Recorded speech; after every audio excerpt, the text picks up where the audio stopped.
မင်္ဂလာပါရှင် The Health Channel ကနေပြန်လည်ကြိုဆိုလိုက်ပါတယ်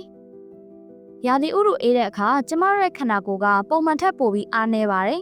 ။ဒီလိုအချိန်မှာမှားရင်းတဲ့အယူအဆနဲ့လုပ်ရက်တွေကြောင့်အသက်အန္တရာယ်နှိပါထိခိုက်ရတဲ့လူငယ်တဦးရဲ့ဖြစ်ရပ်မှန်ကိုပြောပြပေးသွားမှာဖြစ်ပါတယ်။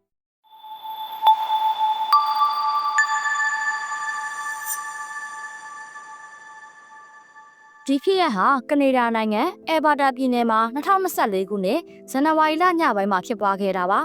။အသက်25နှစ်အရွယ်မစ္စတာဒေးဗစ်ဆိုတဲ့လူငယ်တဦးဟာ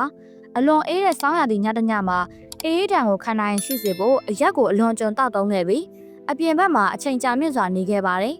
။လူအများစုကအရက်တောက်ရင်ခန္ဓာကိုယ်ကပူတယ်လို့ထင်တတ်ကြပေမဲ့အမှန်တကယ်တော့အရက်ကသွေးကြောတွေကိုခဏတာကျဲစေပြီးအရေပြားနားကိုသွေးပိုရောက်စေတာကြောင့်အပူဓာတ်ဟာပုံမလျင်မြန်စွာဆုံးရှုံးသွားပါတယ်။ရလက်အနေနဲ့မစ္စတာဒေးဗစ်ဟာခန္ဓာကိုယ်အပူချိန်လွန်ကဲစွာကျဆင်းမှုဝေဒနာကိုခံစားခဲ့ရပြီးအပြင်မှာသတိမေ့သွားခဲ့ပါတယ်။ဆေးရုံကိုရောက်တဲ့အခါမှာသူ့ရဲ့ခန္ဓာကိုယ်အပူချိန်ဟာအသက်ရှင်ဖို့ခက်ခဲတဲ့90ဒီဂရီဖာရင်ဟိုက်32ဒီဂရီစင်တီဂရိတ်အောက်ကိုရောက်ရှိနေခဲ့ပါတယ်။စိုးဆုံးကတော့အေးဒဏ်ကြောင့်လက်ချောင်းခြေချောင်းများမှာရှိတဲ့သွေးကြောတွေပျက်စီးပြီးတစ်ရှူးတွေတိတ်ဆုံးတဲ့ရေခဲကိုက်ခံရမှုကိုပါခံစားခဲ့ရတာဖြစ်ပါတယ်။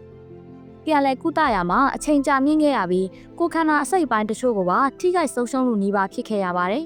။ဒီဖြစ်ရပ်ကနေကျမတို့အတွက်သင်ခန်းစာကတော့အရက်တောက်ခြင်းဒီခန္ဓာကိုယ်ကိုနှွေးထွေးစေရဲဆိုတဲ့အယူအဆဒီလုံးဝမှားယွင်းကြောင်းပါပဲ